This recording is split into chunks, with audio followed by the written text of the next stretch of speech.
ఏ ప్రభుత్వాలైన అధ్యక్ష ప్రజల మనోభావాలకు అనుగుణంగా ప్రజలకు న్యాయం జరిగే విధంగా ప్రభుత్వాలు చేయొచ్చు, లేకపోతే ప్రభుత్వాల మీద ప్రజాస్వామ్యం మీద ప్రజలకు నమ్మకం కోల్పోతుంది అధ్యక్ష. ఇందులో కరీంనగర్ జిల్లాలో కరీంనగర్ కాన్స్టిట్యున్సీలో నా కాన్స్టిట్యున్సీలో అధ్యక్ష కరీంనగర్ మున్సిపల్ కార్పొరేషన్లో 4 గ్రామాలు కలిపారు అధ్యక్ష.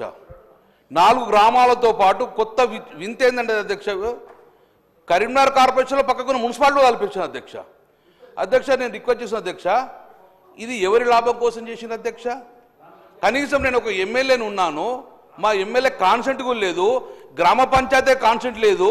నేను ఒకటే చెప్తున్నా శ్రీబాబు గారు, మీరు జిల్లాలో ఇంత మంత్రి గారు, మీరు అమెండ్మెంట్ చేసి మీరు ఆ గ్రామాలకు వెళ్ళి 20% మంది ప్రజలు కలపమంటే మీరు కలపండి దయచేసి. 20% మంది, నేను 50% అంటలేరు. ఈ గ్రామాల దగ్గరికి వెళ్ళి మీ ప్రజాప్రతినిధులు కానీ ఎవరు లేకుండా ఆఫీసర్ మీరు వెళ్ళి 20% మంది ప్రజలు మా మెర్జింగ్కు ఇష్టం అంటే మీరు కలపండి, లేకపోతే రిజెక్ట్ చేయండి. అధ్యక్ష గ్రామీణ ప్రాంతాలలో సర్పంచ్ ఇప్పటికి ఇందులో D94 కెనాల్ పోతుంటుంది, మొత్తం పచ్చని పొలాలు ఉన్నాయి. ఇందులో దుర్షేడ్ అనేది ఒక ప్యాక్స్ సెంటర్ ఉన్నది, ఇక్కడ ఐకేపీ సెంటర్లు ఉన్నాయి. ఇందులో దీన్ని గ్రామాలన్నీ కూడా మున్సిపల్ కార్పొరేషన్ కలపడానికి కారణం ఏంటంటే ఈ రాజకీయ కక్ష అధ్యక్ష. ఇక్కడ 3 సార్లు కాంగ్రెస్ పార్టీని తుక్కు 3వ ప్లేస్ వేసినందుకు ఆ కక్ష సాధింపు చర్యలు తప్ప ఎందుకు వేసింది ఇందులో అధ్యక్ష?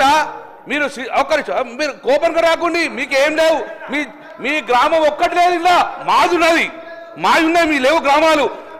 ఉస్నాబాద్ మున్సిపాలిటీ ఒక గ్రామం కలవది అధ్యక్ష. దయచేసి మా ఆవేదన విని మీరు ఆగండి, మా ఆవేదన విని అధ్యక్ష మా ఆవేదన వినండి.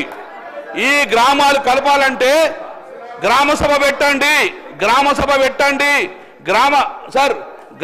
పెట్టండి, ప్రజల మనోభావాలు తీసుకోండి, ప్రజల మనోభావాలకు అనుగుణంగా ప్రభుత్వం ముందుకెళ్ళాలి. కానీ దయచేసి మీరు ఎట్టి పరిస్థితిలో ప్రజలకు వ్యతిరేకంగా అధికారం ఉందని చెప్పేసి ప్రజల మీద భారం మోపకండి. దయచేసి మంత్రి గారు, శ్రీబాబు గారు, దయచేసి మీరు మా మాట వినాలి.